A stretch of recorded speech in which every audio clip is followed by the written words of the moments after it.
It's easier, someone once said, to imagine the end of the world than it is the end of capitalism. But it's clear that where we can make systems of this complexity, cultural systems, economic systems, machines of this complexity, surely we could make a world that could first meet those needs I described that everyone should have, and then perhaps meet needs that people have only dreamed of, like the need for some autonomy and freedom. The need for that little space up there, the I part, to expand a little bit. Just a little. Just a little. Just a little.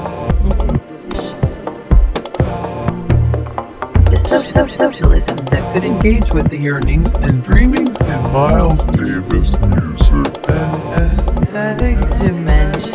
Radically incompatible with everyday life under capitalism.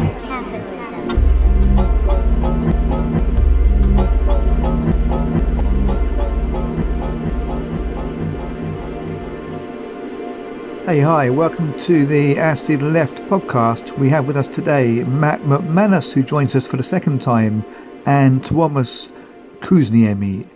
So, Matt is familiar as a professor of politics currently at Whitman College in the USA, who has written several books. The Rise of Post-Modern Conservatism and What is Postmodern Conservatism from Palgrave and Zero books, and more recently a critical legal examination of liberalism and liberal rights, also from Palgrave. While Tuomas Kuusniemi is a candidate for Vasemmisto, a left-of-centre party in Finland, in the upcoming municipal elections in Oulu, which is actually where I live. So this is my kind of like bringing where I live and Finland and everything into our podcast for the first time. And he is involved in YouTubing and Twitching. The YouTube, he games, playing board games, but also has a podcast called, Punatulkut. I didn't say very well. Punatulkut. Okay, Punatulkut, which means something like Red Robin, or something like that. Yeah, because I said there was a Robin figure as part of the graphics, and that podcast offers left perspectives on the world. Okay, so I'm happy to be here conducting this podcast because it allows me to address the issue of welfare and generally the kind of adoration of all things Nordic in the West. So there's a lot of talk of Nordic countries having kind of an ideal welfare system, an ideal education system. It's presumed that they therefore have an ideal healthcare system. So I'm here in Finland. I can't speak for the whole of the Nordic region, but I've been living here for 2 years and coming here for 12 years, coming here often for around 4 years, and can attest that they do have a very good welfare system and I think education system in many respects, and a kind of reasonable healthcare system, but maybe we'll get onto that because I think there are kind of faults. However, there are kind of attempts to, how can we say, to neoliberalize, or there is an ongoing neoliberalization of the welfare system. So I want to ask just first to Tuomas, if you can give us some brief background of the welfare system in Finland and how you perceive it functioning today. Yeah, thanks. The welfare system is in Finland. It's not bad. I'm not going to badmouth it in the sense that it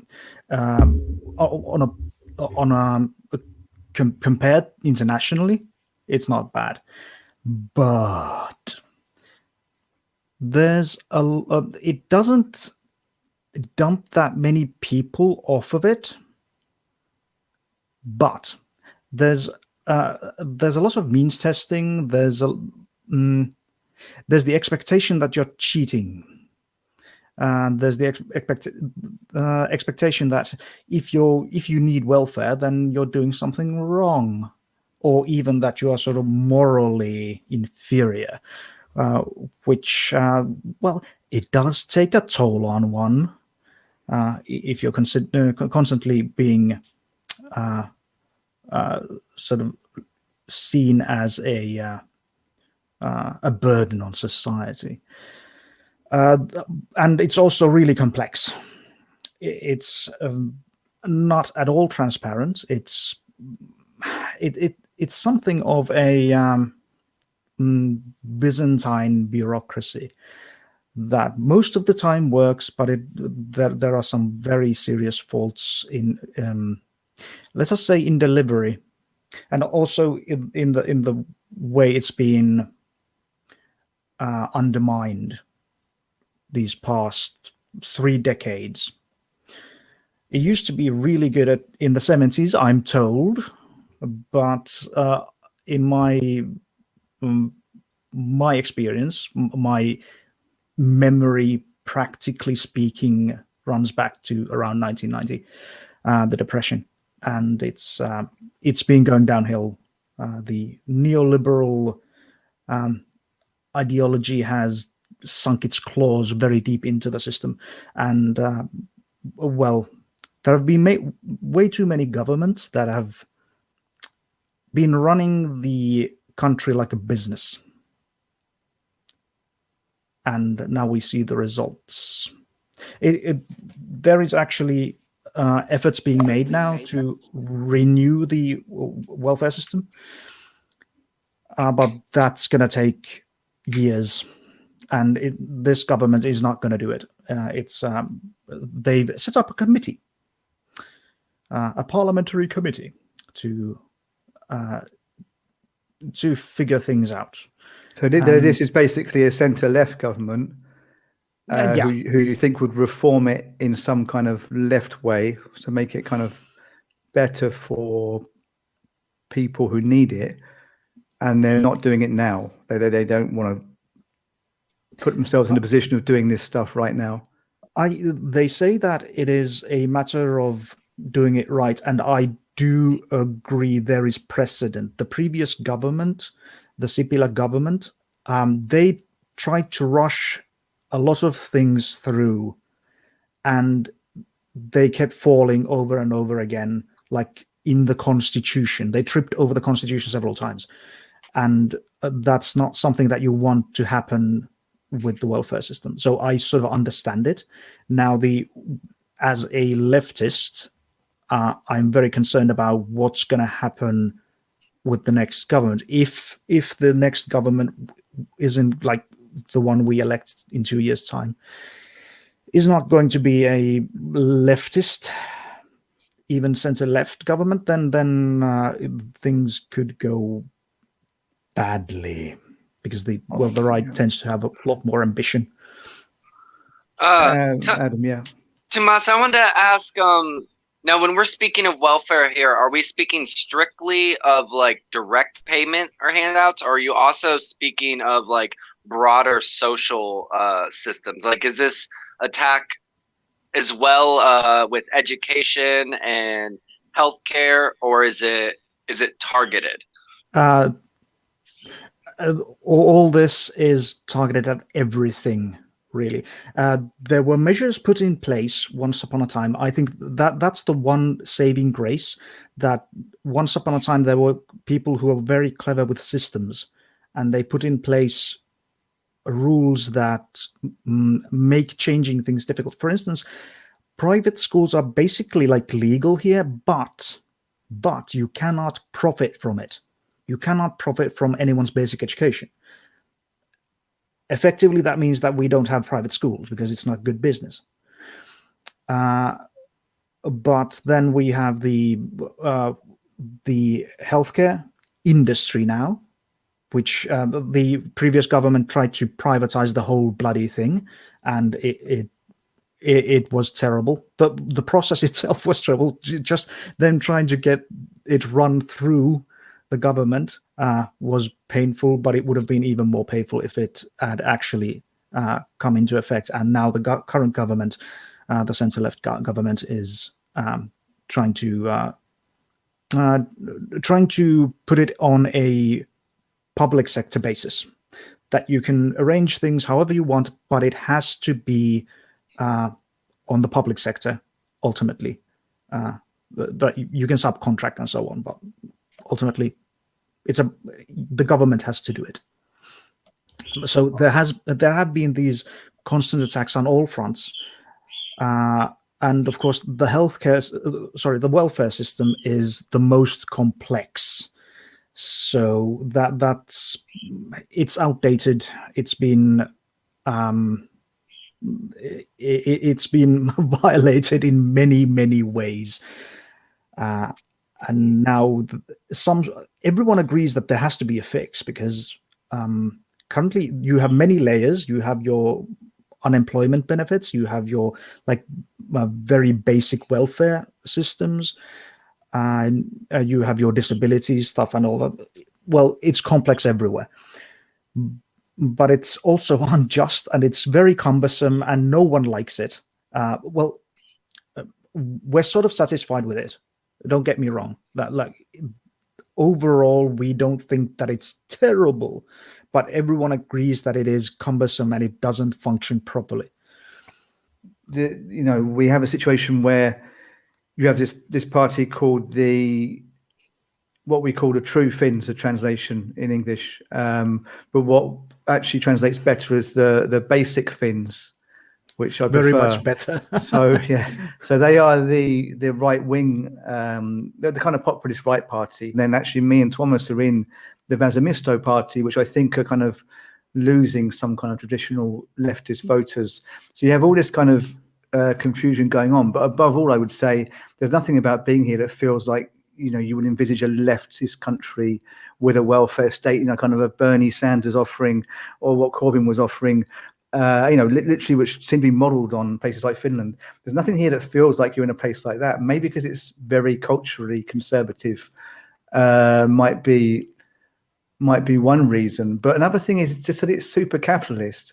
So when you look at the kind of things that Bernie Sanders says, who is a democratic socialist, but you kind of really, sense that a lot of his appeal comes because people really think that he's really a full-on socialist at heart. And the same with Corbyn, who even said that his manifesto in the last election that he fought in 2019 when he lost to Johnson, he actually called his manifesto socialist. So this all looks kind of like quite exciting, and you get online kind of communist kids getting kind of very into Bernie and Corbyn when they're not saying that those guys don't go far enough. But the reality is not that exciting, or actually people hate communists here, a lot of them. So that's all kind of, it's kind of confusing to be here as an English person dealing with that. Have you got anything to say on that? Yeah, actually, calling Finland a left-wing country it feels strange to me, completely and utterly. More of a conservative social democracy, conservative capitalist social democracy. The thing is that, even the what is the coalition party, the Kokoomus, the sort of right-wing businessmen's party, even their capitalist cronies call themselves social democrats. It's sort of cliche here that to say that we're all social democrats, and that's sort of the thing that I think that, well, social democracy does serve capitalism. It offers these externalities. It offers a way for businesses to load off their excesses onto the public, that there's a mechanism for that. And I think that's why social democracy is so well entrenched in Nordic countries, at least in Finland. It's good business. Yeah. But there's also this aspect historically now of having, well, still having a long border with Russia, but obviously Russia previously being Soviet, and there having been a civil war here, which was like a whites and reds, i.e., right wing versus communists kind of war. So, is there not, given that history, a kind of feeling of taboo around communism and socialism. Absolutely. Like the Left Alliance, Vasemmisto, my party is very much like center-left, very, very moderate. It is by no means a socialist party. But just being involved with that party, you can get like death threats for being a Stalinist. There is like a let's just say a member of extended family who basically assumed me to be a traitor to the country because I happen to be a member of this party, and it's really moderate. It's really a ridiculously sort of I would say personally disappointingly moderate. But yeah, the stigma holds very, very true. And well, it literally translates as as you said, the Left Alliance, but more like the Left Party, you know, would be a more literal translation. Ultimately, yeah. I don't really see the alliance in is the leftmost party. I want to bring Matt in actually, as he's waiting here, or at least he's here with us. So I mean, we have this capitalist country that has a very kind of sturdy welfare system that no right party could even, certainly couldn't. They might talk about eroding it somehow, but it seems a long way from being eroded.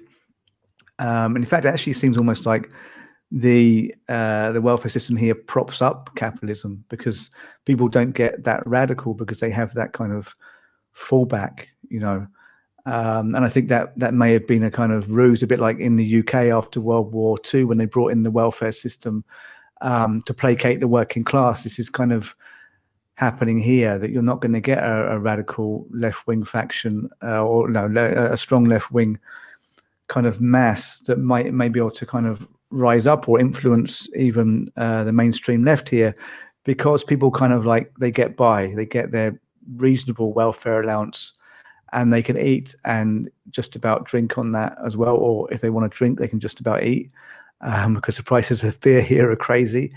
But I mean, why can't you have that in America? If it could happen in a functioning capitalist state, America or Canada. You wrote this book, obviously, all these books, The Rise of Post-Modern Conservatism and What Is Postmodern Conservatism, perhaps subjects that you're getting slightly beyond, or at least using those terminologies.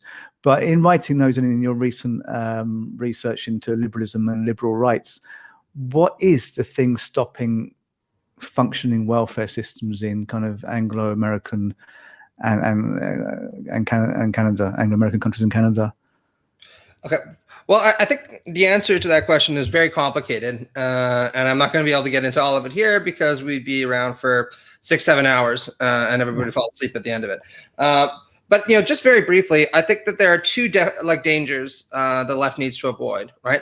The first one is assuming that social democracy is enough. Right. And I think you're absolutely on point there. And a really good example of that in Nordic context is in the 1970s. Sweden actually enjoyed a radical moment where it looked like labor unions were actually going to take over industry.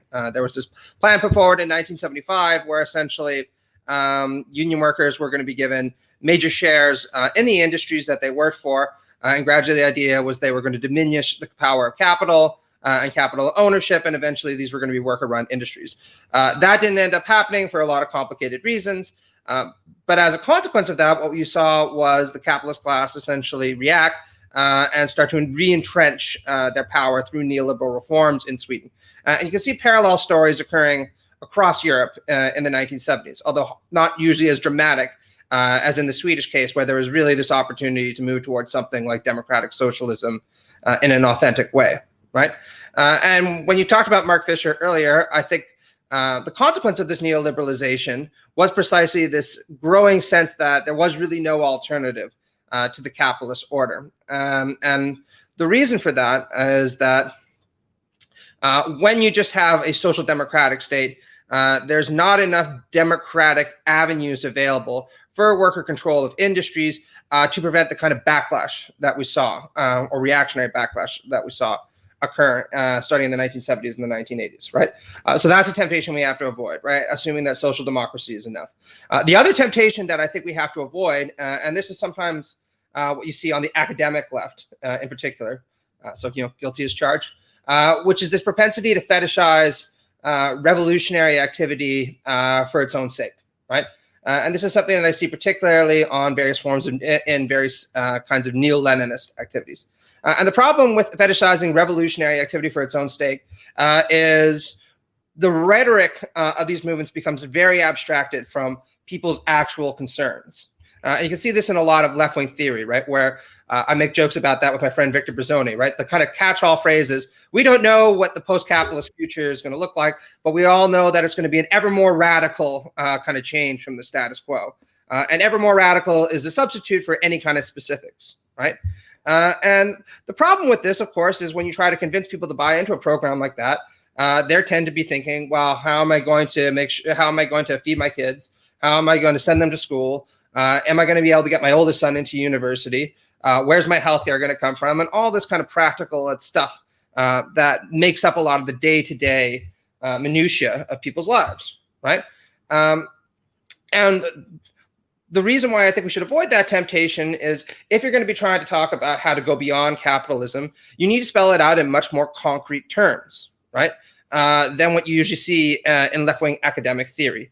And I also think you need to sometimes spell it out in language that seems reformist. Slavoj Žižek wrote a really good book about this in the 2008s, right?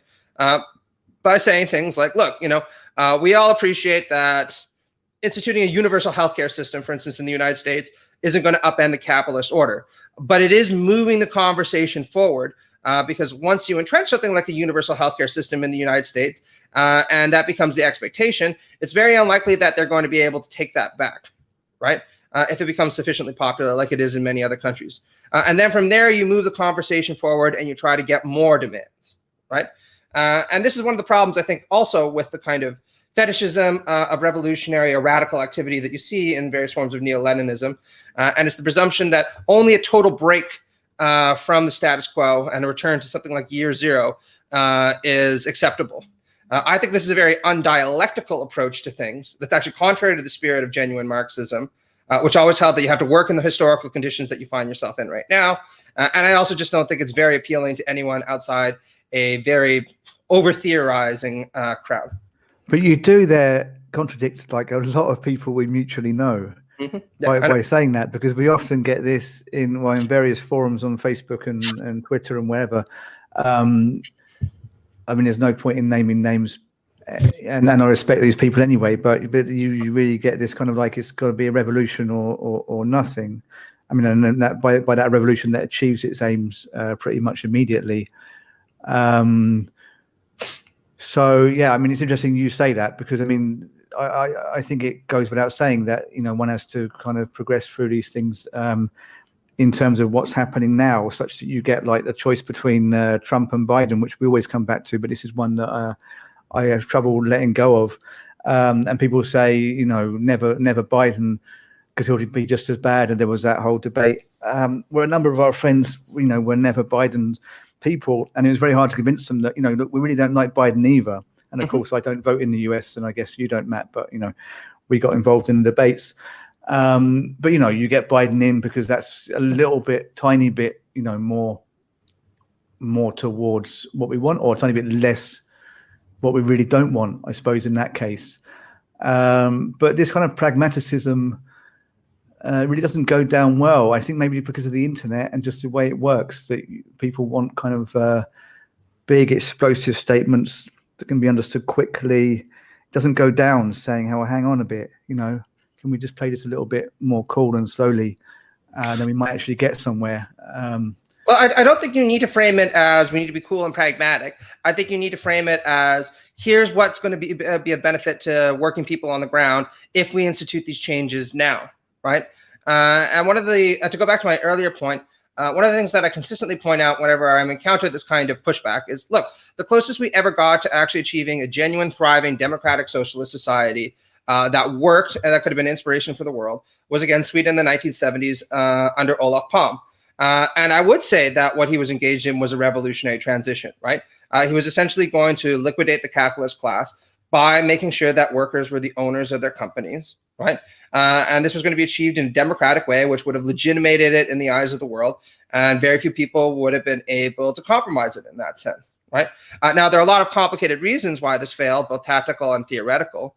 But I think that's the kind of revolutionary change we should be agitating for, because it resonated with workers in these kind of circumstances. They could see themselves as the managers of their workplace, and they could see the kind of society that would emerge afterwards and how it would benefit them and their families, right? When you talk about things like we're going to have a revolution, we don't know what's going to change. We don't know how we're going to transform things, but we do know it's going to be pretty fucking cool and it's going to be really radical. For anybody who hasn't spent most of their life just reading, complicated theory, that means nothing, right? It means very little. And you need to sell them on things that are more down to earth, concrete, and dare I say it, material, right? Yeah, I mean, I think selling them on something is a good idea. We're not doing that very well. I mean, politicians aren't doing it very well. The online left and the academic left is doing it terribly. Perhaps isn't even trying. But actually, it seems that. Sorry, yeah. Go on, I want to jump in here. Like, selling them on it might be part of the problem if we try to sell it to them. I think. Well, I'm in philology, and I see the power of words, because it does shape your approach to things. Selling things is part of the problem, I think. Showing is much more powerful. Right. Good point. Yeah. That if you actually materially, directly help people, then it will get through. Then what you say will have actual weight and actual credibility. You have already done something, so you are able to do more. And we're already being sold things through every single medium there is. And we all know it's all a bit bullshit. And we can trust any of it. So we can't really rely on selling. We have to be doing. And that's where the left, if you're on Twitter and doing it, the very few people on Twitter are actually making a difference in any material sense. There are some people who may be like doing, creating great catchphrases that might become sort of anthems of the revolution or whatever. But ultimately, if you're on Twitter, you're probably just complaining. And that's not changing things. Yeah, I would absolutely agree. And again, guilty as charged there, right? Since I spend an awful lot of time online. But just to give an example from my own country, right? The most popular Canadian in our history wasn't Wayne Gretzky, who's the greatest hockey player in history, arguably. It was Tommy Douglas, who was the socialist leader of the Cooperative Commonwealth Federation. He was actually at one point the only major socialist politician in North America. And the reason he's so popular is he introduced universal healthcare to Canada, right? This was in the face of really militant resistance from the healthcare industry, from many segments of the federal government, even from some members of his own party, but he committed himself to it. And 10 years down the line, it was so popular that the conservative government even acknowledged that there was no getting rid of it at this point, right? And that's because, as you pointed out, it made a tangible difference in the lives of people. And they realized that, hey, this can actually work, right? And that was a pretty revolutionary change in the way Canada delivered health and their big problems with the system. Actually, I kind of got a bit of a trigger from some of the stuff you're describing about the Finnish system, right? These long lines, these long waits, and so on. But it's certainly a lot better than what we've seen in a private healthcare system like the United States, right? And this isn't to say there's no place for theorizing. I mean, I do most of my stuff when it comes to theorizing, right? It's just that we need to, as you put it, show people that this can work and it will have a tangible benefit to their lives, right? The one qualification I would mean is I think you can do that through a print medium, although it does resonate more if you can show that materially, right? And trying to demonstrate it in practice. Yeah, I think there are kind of roles for different people. I think organization really comes a lot down to getting the right people doing the right job. So I don't think I often have this same issue that I think people need to get out there doing stuff, showing stuff, and that means building grassroots movements, speaking with the people. But do you want necessarily the philosopher doing that? Sometimes you do, but some depending on the philosopher, and if they want to, okay. But a lot of philosophers are quite introverted, so they're not probably going to be the person going to the supermarket talking to the workers, saying, "Hey, how are you doing?" Yeah. So we need to get people organized in a literal sense of like organizing, getting the different organs working together to make up a total body. But I do agree that we need to at least try that, so the people who are online theorizing could maybe push that idea. So let's organize. I can be the podcaster, you can be the guy who goes and speaks to the workers, or whatever. I mean, not that I don't want to speak to workers. Yeah, I absolutely agree. I absolutely agree. And the like, there is that like 1% of Twitter users who are actually making a difference, and I want those to be there making the difference. The rest of them might be just doing bad things to their mental health and their well-being, and to those of others. So what we need to find is all the various niches that exist for making a difference, and find ways to be effective, because that's like the one thing that I've noticed about people.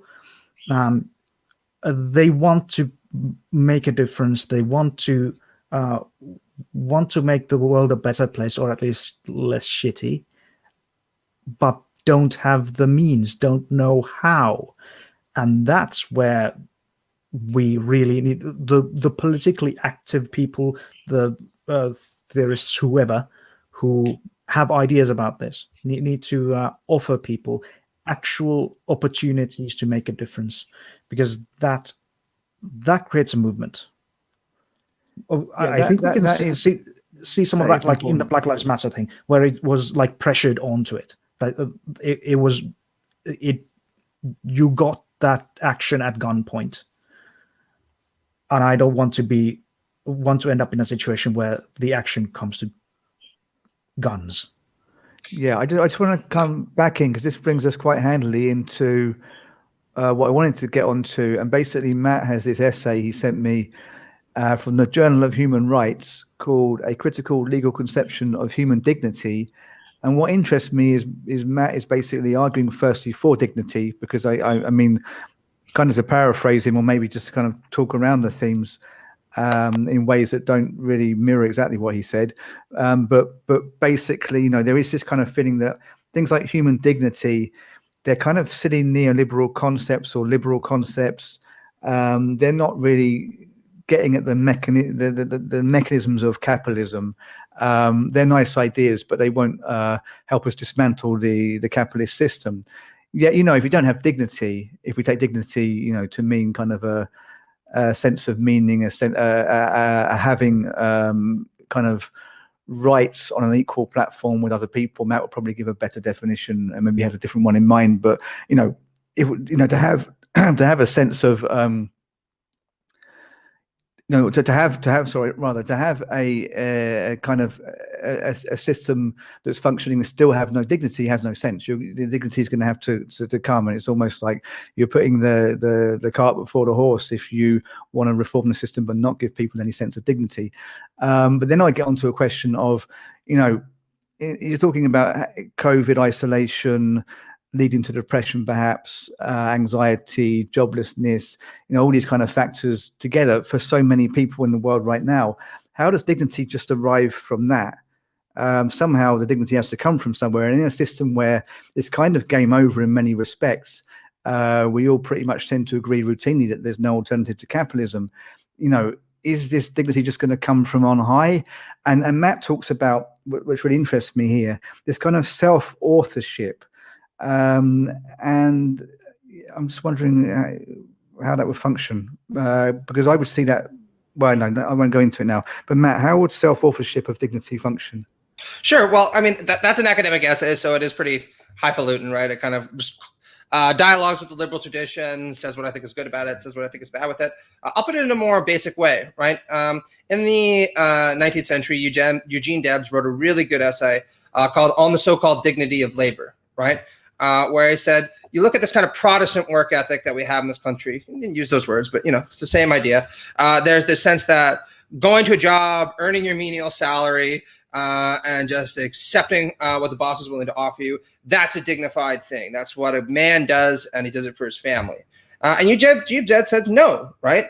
What a dignified life entails is you, to a certain extent, taking charge of your own existence, doing that cooperatively with others through solidarity, and trying to make sure that you work in a place where you get paid a decent wage, where you don't have to, fight with the manager to have bathroom breaks, and where everybody in your family is going to have an opportunity because you're not the only one on the hook for that, right?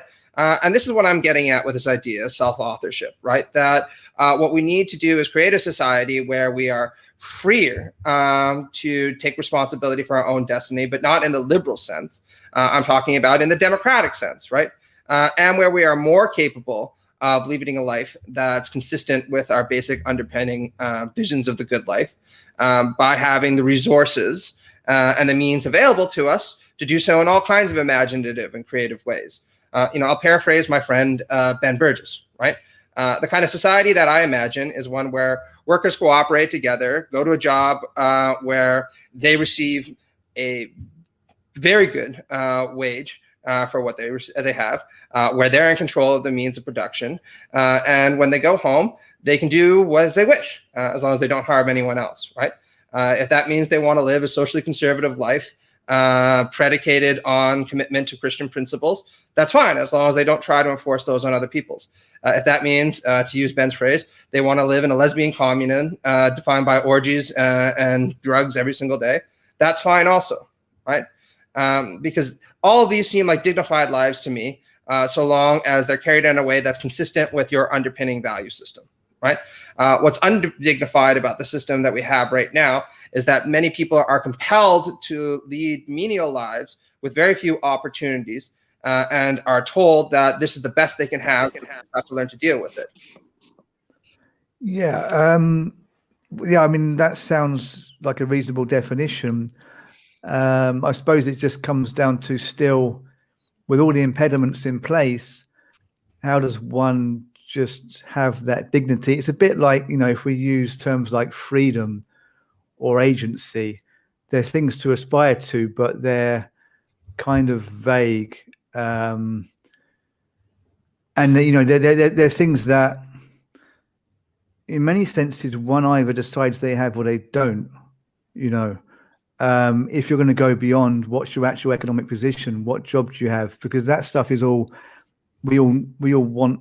A good, stable job, etc., money, because that's how society functions.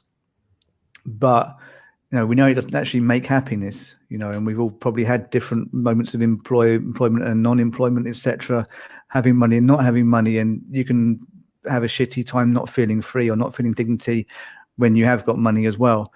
I'm just wondering, fundamentally, where does that come from? Because partly we're the acid left, so what we do is we talk about how art and culture could play a part in the left achieving its aims, and I would say maybe there's some element of construing your own freedom as an artistic act. So art is basically all illusory. You say this is a landscape, it's just paint on canvas. Someone has to go along with your kind of idea that it's a landscape. Oh yeah, okay, I see the trees, whatever. It's a bit, it's a bit like dignity and freedom, that you kind of have to state it, and then it kind of gets reinforced if someone else comes along and says, yeah, okay, I go along with that. I don't know if anyone else kind of sees that. I know Tuomas is very involved in gaming. I didn't know if maybe there was some kind of aspect of this in gaming in the illusory kind of sense. Could I just respond to that very quickly, right? I think it's actually a great point to kind of highlight where my understanding of dignity differs from the kind of conservative understanding of dignity, right? The classical connotation of dignity, going back to the Latin dignitas, right, is hierarchical and aristocratic, right? Dignity was associated with the dignity of your office as the king, or the dignity of your status as a lord, right? And what we've seen over time has been the extension of this notion of dignity to all human beings. But this has never really been carried out consistently particularly in a neoliberal capitalist order, where some things and some activities are considered more dignified than others, right? And the example of art is a really good one, right? Where, for instance, Roger Scruton in his debate with Terry Eagleton will say, one of the things that I think is undignified about modern art is you have too many of the plebs producing bad art, basically, right? It's vulgar, it's crass, it's not worthy of the label art. And so this is why it'd be better if people worked harder and focused on that rather than aspiring to engage in artistic projects that they're just not capable of, right? My argument would be that a dignified life is where you can engage in artistic endeavors or creative endeavors of any sort, really, if they're fulfilling to you, if they're expressive of your personality, and they don't have to accomplish very much. You can be doing them for your own sake because you're capable of engaging in these things since you have the resources available to you to engage in them, on a regular basis, right? And I think the same is true of things like games, right? Wittgenstein made this point really nicely in his book, Philosophical Investigations. One of the reasons we like games and why it is that you can see engaging in games as a dignified activity is precisely because it doesn't have any other point other than being an expression of your personality and of your interest, and often carried out in conjunction with another person to help form interpersonal dynamics with your friends or your family members or whatever. And so when conservatives bash things like games by saying, people are just doing this because it's a waste of time, they should be focused on more important things like working in the factory, for a menial salary, I say no, right? If anything, what we want is a society where more people have time to game because that might be what they really want to do with their life, and they can do it with other people, and it's an expression of their personality. And what we need, as Ben would put it, is more of an emphasis on the importance of so-called useless things in our lives, rather than this commodification, this attitude of commodification, which says that everything needs to be assessed in terms of its value to the neoliberal economy. That is pretty much the Kantian formulation of beauty, but also of art as being useless and therefore kind of evading value systems and giving you something like that. I'm a shitty, I'm a shitty fiction writer, right? You never want to read my poetry because it's not particularly good. Believe me. You can find it online if you really wanted to. So go ahead. But I do it because I find it edifying, right? It's something that brings me a sense of personal gratification. Every now and then, when I write one of my crappy poems for my wife, she finds that kind of gratifying and cute, right? It doesn't have any kind of economic value, but it makes me feel a sense of dignity because it's an activity I'm engaging in purely because it is of importance to me and it's reflective of who I am. Well, that is true, or that may be true. The thing is, a lot of people who make brilliant art don't feel any dignity and actually just feel depressed, or whatever. And then many people just they can't even really make art because they can they'll get some way to drawing a drawing and just go, it's crap, because they have no confidence. So the dignity is not there in the first place for them to even be able to make art. So I think it's a tricky issue, really. You get to thinking, well, okay, maybe I have some privilege innately or in my background, even though we never had any money, because I can kind of write and do stuff. But then some people just don't do anything, and you think, well, maybe that's partly what the left should be about, is giving people the value so they can also create and feel worthwhile. But then you get back to just how does one spread that what you would call dignity? Yeah, Thomas. Yeah. There's there are very few activities that are actually frivolous in actual reality, and when people say that games are useless or frivolous, then why the hell is the gamification of labor such a big thing in industry? There's a lot of different ways these things affect each other. Yeah, but actually, I'm glad, Mike, you brought up the role-playing game thing, because that is actually dare I say, a revolutionary activity. To those who are not familiar with tabletop role-playing games, Dungeons and Dragons, well, what have you, Warhammer. Warhammer, cyberpunk, so on. Not very much cyber, not so much punk. But anyway, the idea is that you have a collection of people who tell stories with each other, aided by a rule system. It's basically that, storytelling. It's a collaborative activity where you directly interact with each other in very direct mutual aid. Your enjoyment of the game is reliant on other people's enjoyment of the game. It teaches you also to solve problems, because many of the mechanics in most games tend to revolve around posing problems onto you. They also, because you embody or rather control a character, at least one, then you have a sort of a testing ground for interpersonal relations. You can try out things you might not otherwise be able to. You have fictional worlds that you can control, wherein you can try out various forms of government, or even systems of production, and so on and so forth. And it's all something that you do in a group of peers. You can't force it. You don't really have an authority structure there. If there is a game master, then that game master is game master because the other people want them to be game master. It's simply a division of duties thing that can be revoked at any time. So it's actually there are studies, or at least one, that states that no matter the content of a tabletop role-playing game session, no matter what sort of murder fuckery it is, it improves your empathy skills, because you are doing that murder fuckery in concert with other people who are actual living people, and you do it in a story. And therefore, it is an example of actual bonding with other people that also can teach you very useful skills. I completely agree, and I think that was beautifully put, right? Actually, it made me miss the nights where I used to play board games with my friends, right? Pre-COVID, right? But I just wanted to respond to something that you said, Mark, because I think this actually testifies to the limits of what any kind of politics is capable of doing, right?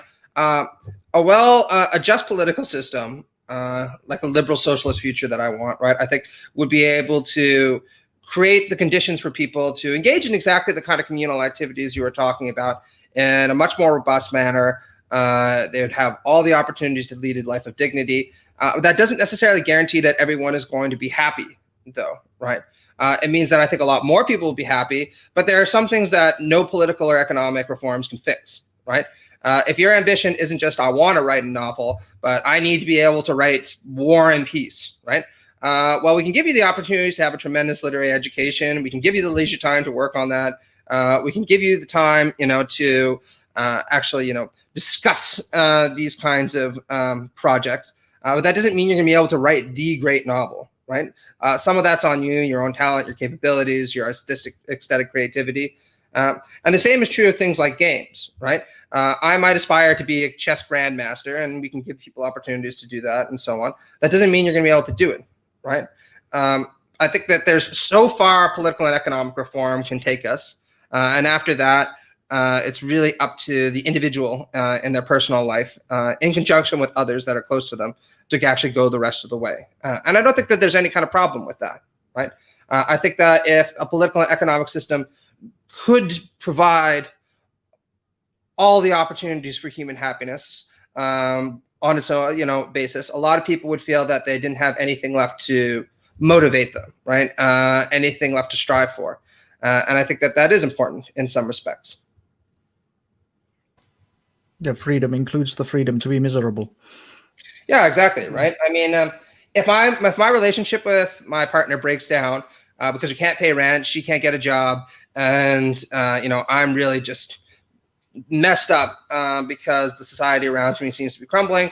Political and economic reform can do something about that, right? If my relationship with my partner breaks down because we're economically content, we both have good jobs, we're satisfied in that, but I go cheat on her every single day. Well, political and economic reform can't really do much about that. Maybe I'm just an asshole. And when she decides to leave my ass, she's making the right decision for her, right? And yeah, I think that, this is dealing with those kind of things is more a matter for individuals than for political theorists or economic reformers. Yeah, but we will never be rid of assholes. But at least we can maybe end up with a system that doesn't force us to be assholes. Exactly, right? And where the assholes don't happen to control Fortune 500 companies, at least as frequently, right? Actually, I mean, rather literally, without the hardest thing for me about being a leftist or becoming a leftist is realizing my involvement in the oppression, that I am a part of it. I with every product I buy, I in some way contribute to this because I'm forced to it by my conditions. And that is the single most traumatic thing about it to me. And it does force me to be an asshole.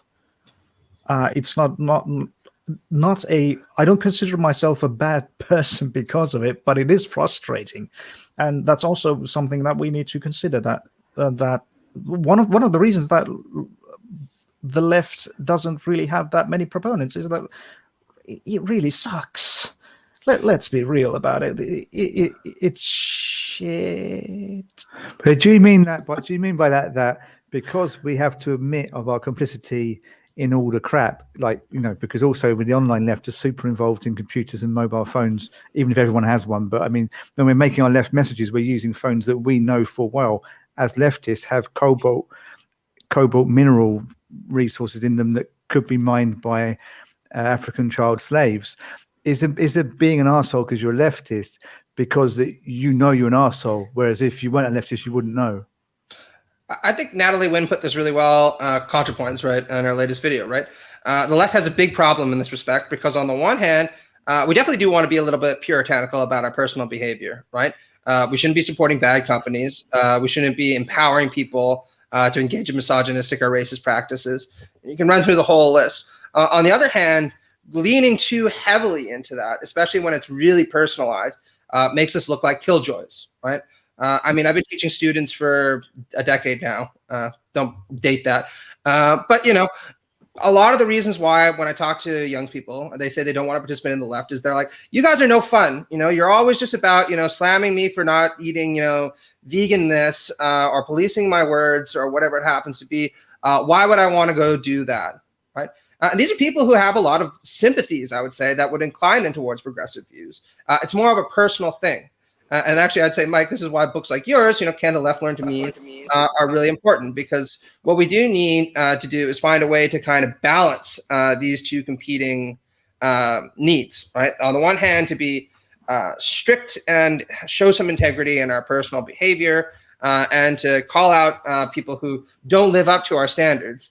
While at the same time making sure that we don't just come across like a bunch of 16th century nuns, right, chiding you for not doing the right thing at all times, and saying that, you shouldn't be playing games late at night.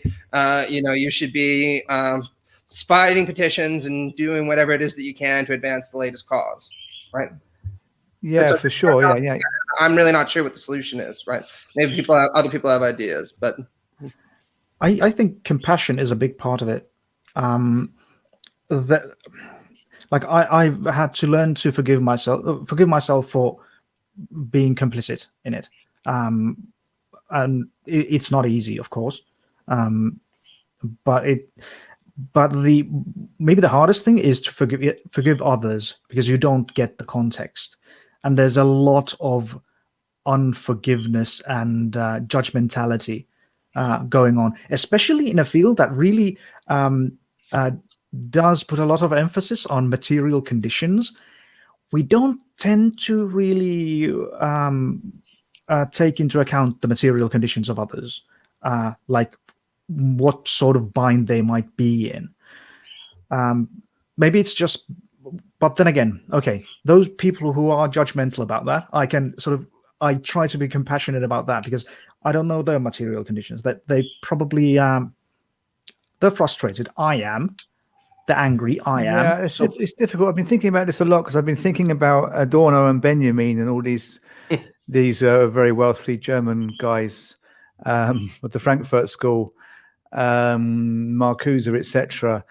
And I just finished writing a book about them, and I had to kind of confront the fact that they were very bourgeois, and that's maybe why they were writing about media objects and artworks and whatnot instead of writing about revolution. And in actual fact, it would have been quite hard for them to write about revolution. And the institute they were part of, the Institute for Social Research in Frankfurt, was set up with a kind of intention specifically not to write about starting revolutions or the material conditions of capitalism, but more to kind of write about this via culture, because it wouldn't have gone down well in Frankfurt at that point to just set up a communist institute.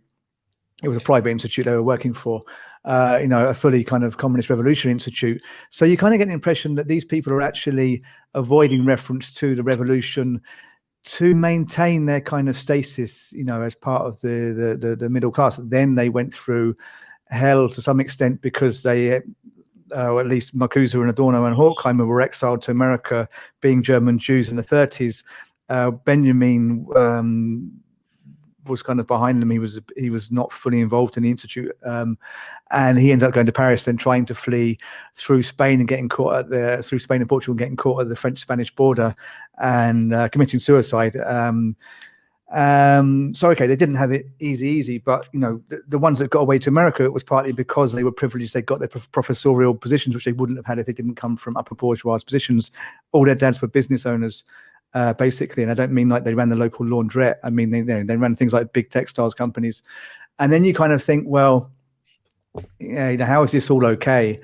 But then I think, well, they had like a unique purview or overview, should we say, onto society, and they were the ones able to write about this stuff when other people couldn't. So this becomes kind of inevitable at that point. That as we look back, all of the kind of writers of the left that survived and that have their books on university reading lists and thrust down our throats and all over YouTube now, etc. These are the books of bourgeois people writing about culture. They might not have survived had they been writing about revolution. And I just think also, I think there's stasis. I think if you're thinking about the flaneurism is one way, because Benjamin was big into flaneurism, and you think, well, why was he? Because basically he is a flaneur, but 100 years too late or 50 years too late, because he just wanted to prat about, sauntering around the arcades of Paris smoking hash. And then you think, well, what is this? What is this posture? What was the point of flaneurism? I think it was kind of a posture of, well, what the hell am I supposed to do as a well-to-do middle-class person who is just, doesn't need to get their hands dirty in the revolution? I don't think that is necessarily contrary to the left, because that is their social economic position within the left framework. So that would kind of be my answer, is to like, we get annoyed, because it's kind of a long-winded answer, but we get annoyed with other people on the left. And sometimes I get annoyed because of the relative wealth, but then I think, well, we all fit somewhere in that social economic framework. And I can kind of much easier forgive my wealthy peers than I could have done a few years ago, because I've been doing this thinking about Adorno, etc. Yeah, I just wanted to say one last thing, then I have to go because I have class. Okay. Problem with being being employed is, there's not limitless time to have these kinds of discussions. But I know exactly what you mean, right? And I think this is where Michael Brooks's statement, be hard on systems, easy on people, or kind to people, really resonates, right? Because I think you're exactly right, Mike. You're not any more responsible for being born into a wealthy family than somebody who's born into a working class family or into a developing country who's responsible for that, right? You are responsible for the attitude you take in relation to your upbringing, though, right? And I think it is a testament to people like Adorno and Horkheimer that they're able to see past their class privilege to recognize some of the problems underneath, even though they didn't sometimes get all the way removed from that, right? But I really empathize with what you said, right? And I think that this is a difficulty that a lot of people who engage in left-wing theory sometimes experience, right? Which is this disconnect between everyday pleasures that all of us enjoy and the need to be critical, right? So take Adorno and Horkheimer, you just brought up. I completely agree with their thesis about the culture industry, the kind of role it plays in society, the need to be critical of ideological products, to encourage people to look at them with more scrutiny, all that good stuff, right? On the other hand, I like Marvel films, right? I grew up reading comic books. I was really excited when Infinity War came out because I was like, I remember this. I read it 10 years ago. It's kind of cool that this is finally appearing. And the critical part of my brain says, no, we need to deconstruct this. It's really important to recognize the ideological role it plays in engendering people to the capitalist status quo. But then, the everyday person who just kind of wants to have a beer and relax at the end of the day was like, isn't that cool? Look at that. He's throwing a planet at them. You know what I mean? And again, I'm not really sure how to reconcile these two sides to myself, right? And I know a lot of people on the left who engage in these kind of theoretical ruminations feel the same way. The kind of attitude that I take is kind of related to what you were talking about earlier, right? Which is that I try to give myself a break, recognize that I'm human, and that it's okay sometimes to like certain things just for their own sake, and not have to deconstruct them all the time, because that's necessary in order for me to get through the day. And I try to take that attitude when it comes to other people as well. Push where possible, but also recognize that everyone's human, everyone has limits, and we're all going to have our failings and our limitations. And rather than see those as problems, we should see them as things to be empathetic about, right? Yeah, I would just add, I agree with that. I would just add that, I suppose the worst thing would be is that we're super privileged being in the West, although we all have our lack of privileges as well. But we're super privileged being in the West and living in our time, even though it seems completely crazy. But I mean, we have so much that we wouldn't have had in other times. And I found the 80s and 90s quite boring. I suppose the 90s had their upside because I was in my teens, and so that there were good aspects. But I mean, prior to the internet, there was just nothing to do though in the 80s. But I guess I finished the 80s at 10 years old. So I mean, if I compare them to my 20s, it's not really a fair competition. But anyway, there's something to be said for today with the internet and modern tech and whatever. For us to sit around just being annoyed at ourselves for it doesn't really cut it. It can't be the way forward. Given there's people on the planet who have just so much less than we do.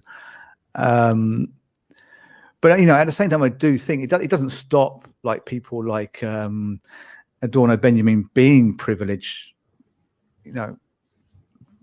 Middle class people who basically try and maintain the status quo through their writing. This is no doubt, that does exist, but I don't really blame them.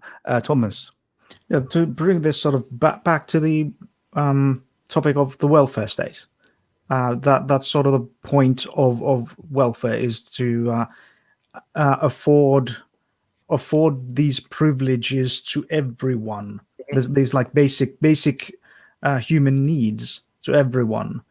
Well, that's the idea. It hasn't been executed very well. But yeah, we have our guilty pleasures. Someone might even enjoy Thor: The Dark World.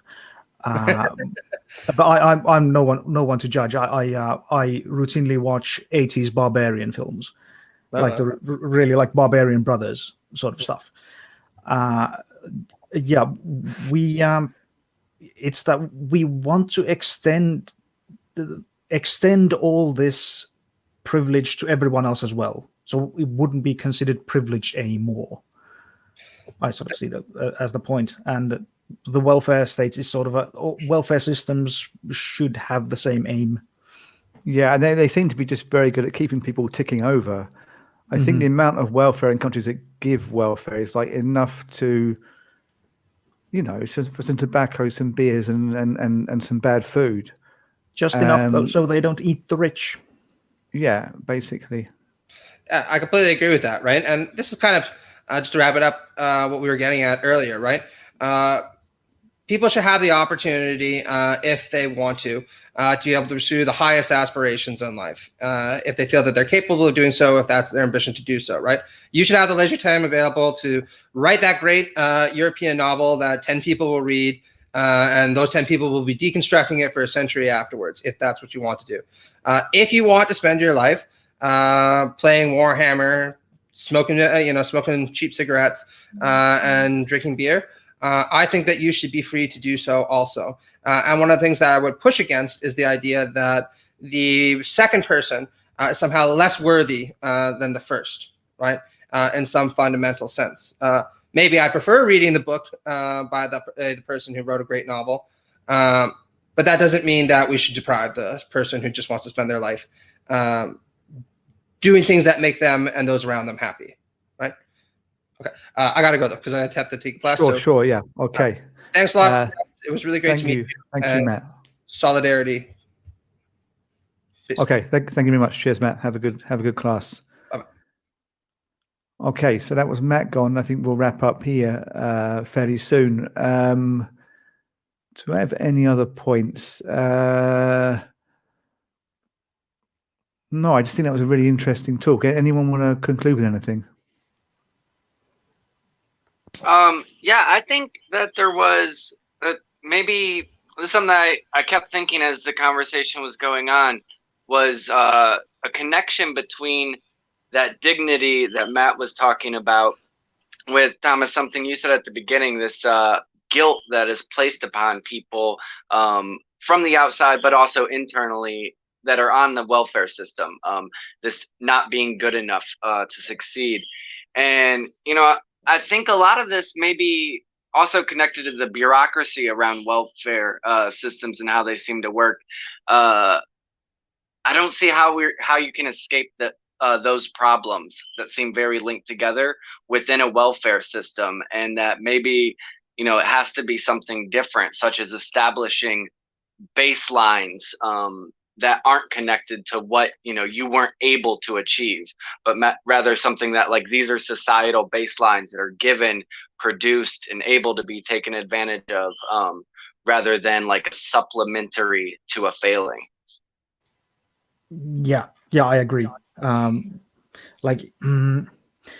The means testing that goes into welfare systems is just silly. It's okay. You have people who are genuinely in need, who are in a really bad place, and then you put paperwork on them, and then you start judging them, and they have to prove that they are miserable. But then, if someone's trying to game the system genuinely, they are already privileged because they by definition don't need the thing. So they're just gaming the system, and they don't really have a problem with the means testing. They have plenty of energy and time to find the loopholes. So it does. Right. So the effect is the opposite of what one would really want. And if we really wanted a functioning welfare system, even if we don't go into into radical change, then one of compassion would be great. That you take people at their word that they're miserable, because that in and of itself isn't an easy thing to admit, especially here in Finland. It is something of a cultural thing, this persistence and endurance in the face of adversity. It's a cultural thing, and it's an ideal, and that's actually why we are considered the happiest people in the world. We just are content with very little. Yeah, that does strike me as a funny one because they don't seem that happy. You know, having come here not from the UK but from Italy, where I was for 10 years. I mean, just the comparison doesn't really. I mean, I can't even make a comparison in terms of happiness because the Italians are just like in the streets, like, you know, laughing and dancing, whereas the Finns are kind of just quite, but annoyed and staying indoors on their own. Part of that is just a matter of expression, but if we were genuinely happy people, our suicide rate would be much lower. And this is they sort of missed that. But that was always a big thing in the media for many, many years. Well, the impression you got, you know, from outside looking in was a place with really, really high suicide rate. Then it was suddenly happiest place in the world. And you just wonder if there was like some, you know, large amount of money all the being sad put people died. Or there's a lot of money being put into PR. Yeah. You know, they died with a smile on their face. Yeah. It's really, really wonky. Yeah. I mean, you only generally get good news about Finland abroad. I think they do have some kind of PR media mechanism. I think it's been going on for a very long time. During the Second World War, when the Soviet Union invaded, we were the underdog. Well, we've always been the underdog, and overly polite as well. We've never rocked the boat, so it's easy to like us. And we have this sort of, we're willing to endure anything, then why not like us? Easy to oppress. Yeah. I don't know how much a Finn will endure because they don't like criticism very much. I mean, they can endure the weather, but then it is the weather they were born into and grew up with. You know, so I don't know. I mean, I have to know and have to like spend more time with Finns. It's been COVID for like half the time I've been here, so I don't know. Maybe they can endure a lot. Maybe I should like start testing them. You know, go around the houses and like I don't know what I can do. The point is that give them some kind of stamina test. Yeah, the point is that it's simply a matter of expression. That it doesn't really matter how much we suffer or how badly we're feeling, as long as we don't show it. It's a very much a stiff upper lip sort of thing. Yeah. I can appreciate that. Yeah, and English is supposed to be the same, and it's kind of similar, but a bit more.